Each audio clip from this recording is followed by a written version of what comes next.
fuck this motherfucker. He just got low, you know what I mean? Because we got to get out here. Ain't no place here for us, you know what I mean? But that motherfucker, I need a killer, that's all. Oh, hello, ladies and gentlemen. So today, we're gonna do a small project. Me, it's kind of, I don't know why I'm recording this, but I guess I'm going to, only because I want to record everything I do to this car, which is the Honda Del Sol. So this is what it looks like so far. Nothing special. Still a work in progress. So today what we're gonna do is we're going to install the quick release for the front bumper and fender. I got these off eBay, pretty cheap price. I think it was like 13 bucks, something like that. So the tools you'll need, obviously the drill, so we can make a hole into the bumper and the fender. The different bits, Phillips screwdriver, an adjustable wrench. That's for these guys, and then also an Allen key. That's for extra torque. Alright, so let's look at the car real quick. Alright, so there's all kinds of ways you can install it onto the car. That part on this car, I see people put it here, I see people put it here, I see people put it here, I see people put it here. Some people put it even here. I was like, what? That's crazy. But what I'm gonna do is I'm actually gonna install it here, like right around here.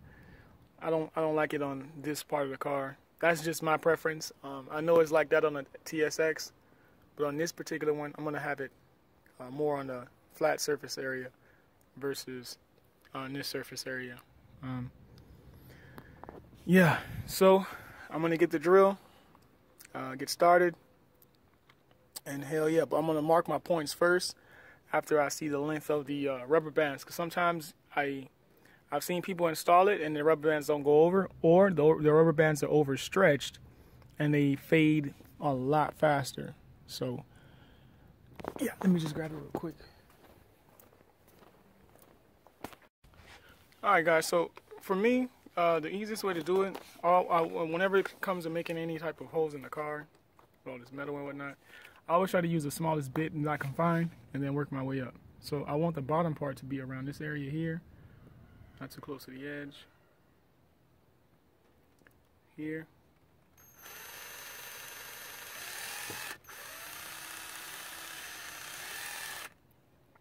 And then the top part to be here, not too close to the edge. Hold on, let me look at that, examine that pretty good. That looks about right.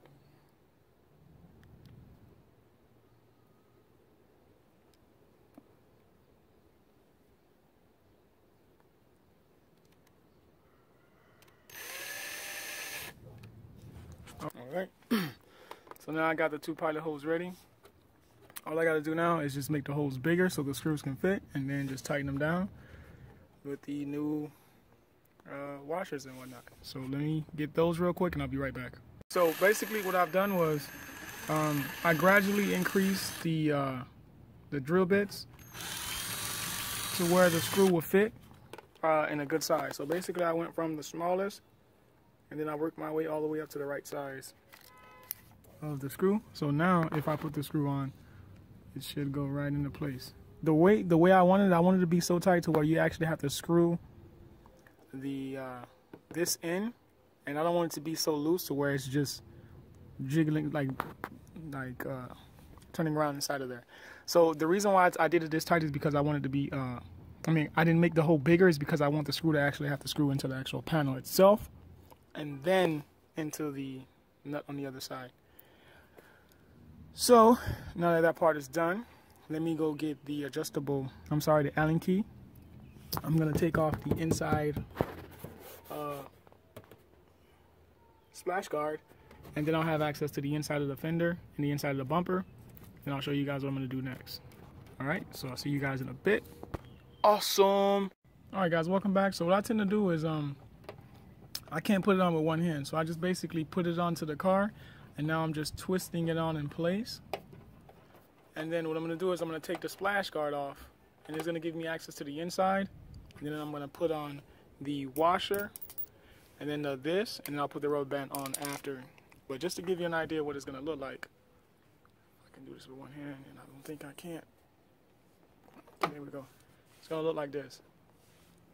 So if we step away from the car a little bit, this is what it'll look like.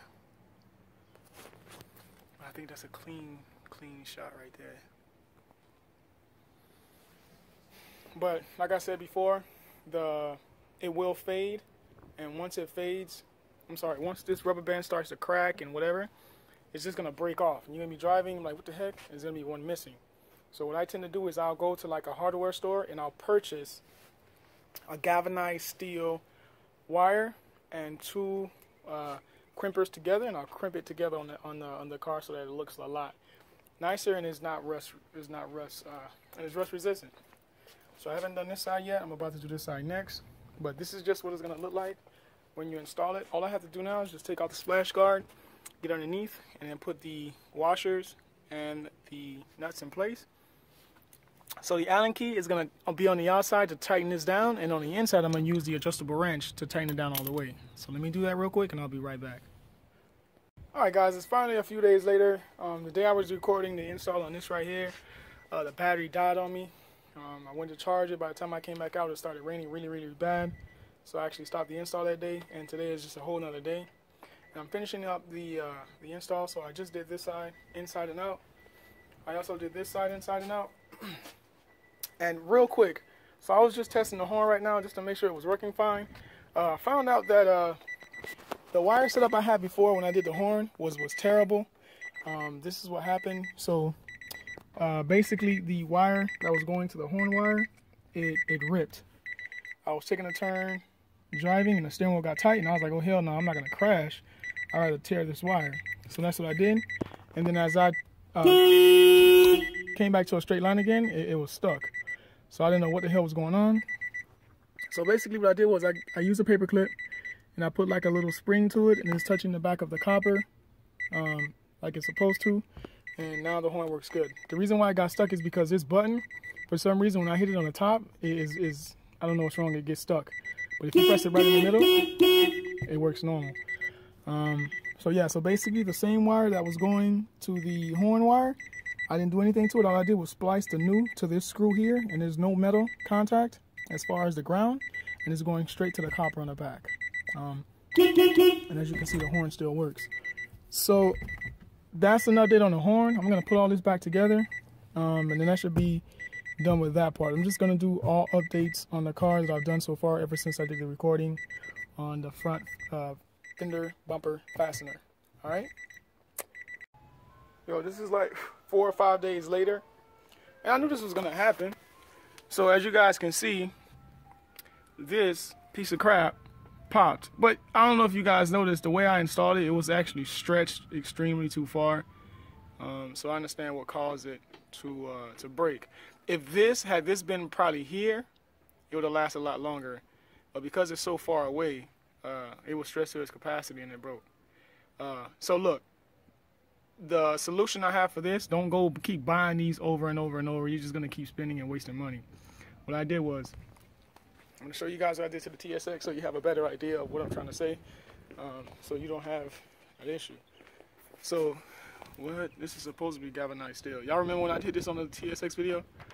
I gotta be careful, man. All right, so this is galvanized steel. So basically what I did was, I got some galvanized steel, short looped it, and I crimped these two pieces down, which I bought from like a local hardware store, and it works. It's been on the car, I want to say for almost a year now. Both sides popped. Look at that, that's crazy. So this was here, and this one popped too. So both of these popped. But whatever, the whole kit cost 13 bucks. Damn, I need a car wash bad. So basically what I did was I purchased some galvanized steel with about 2 of these to make the process easier. And all you need is some wire cutters. And yeah, man, it's pretty simple. So all you really got to do is just wrap it around, find out where the closest point for these two to be that is tight on the quick release. I hope I don't have to show you the whole process, but I think you have an idea. So the process is simple. You put it on. Oh yeah, I'm not gonna be able to do it with one hand. And then you basically pull it tight like that, and then you just clamp the two sides into each other, and you should be good to go. I found that to be the easiest way to do this, so that's what I'm about to do.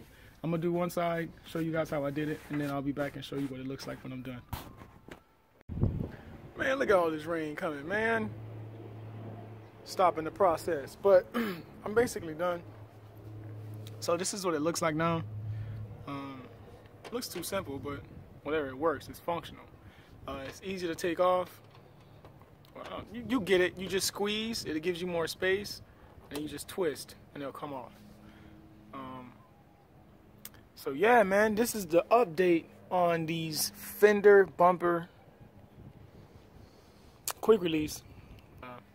Can continue watching, man. I got more and more things to come, like lowering the car, definitely. But first, I'm gonna install the camber kit. As soon as they come in, I think I ordered them on either Wednesday or Thursday. I'm gonna change out the upper control arm to the camber kit, and them bushings look shot and ready to come out. So what I want to do first is I want to change the camber kits front and back, upper, and then I'll lower the car on some coilovers that I ordered. But I'm not going to install, I mean, I have the coilovers now. I'm just not going to install them until I get some bigger rims. And also what I want to do is I want to change out the front suspension. Every time I say front suspension, people get the idea that I'm talking about the shocks and the springs. That's not what I'm talking about. What I mean by the front suspension is I'm talking about the whole entire, the rotor caliper, the control arm, lower control arm, the whole setup for the front and the rear. The rear I want rear disc, and the front I would like to have. Basically, I'm gonna find an Integra, probably at a junkyard, and get the front and rear suspension off an Integra, and install it on here. And then sometime later next year, maybe I'll get the. I want to get a single cam VTEC from a 2007 Honda Civic. The 2007 EX Honda Civic, I'm going to get that motor, wire harness, and install it in this car. Not to say that it's slow or anything, but I just want that particular engine is what I want. That particular motor setup I want to put in this car. And then that way, you know, we make some good progress. All right, so thank you guys for watching and hearing me rant a little bit about the features that I'm going to have with this car. And hell yeah, and still got this big girl here. So far, I haven't done anything to it. I know you guys are asking for more videos on the TSX, but I can't really think of anything. If you guys can leave some suggestions down below, that'll help me a lot. Give me some better ideas on what I can do next to the car, and make it come out pretty much better than the way it looks now. I know I can do the front lip. I can do some motor work. Like the car doesn't have headers. The car doesn't have a header, piping, or exhaust. I could do that, I guess. I can't think of anything else though. See, I don't have mufflers. I can put a rear lip on this car. I don't know. That's pretty much it. It's an automatic car. It's not designed to be quick or anything. I just really got this car just to be nice, just to have something to cruise in whenever I'm going out of town or whenever I'm just riding around the city and I want something that's stylish, something different. All right. So I thank you guys for watching. I hope that you guys have a wonderful, wonderful, wonderful day.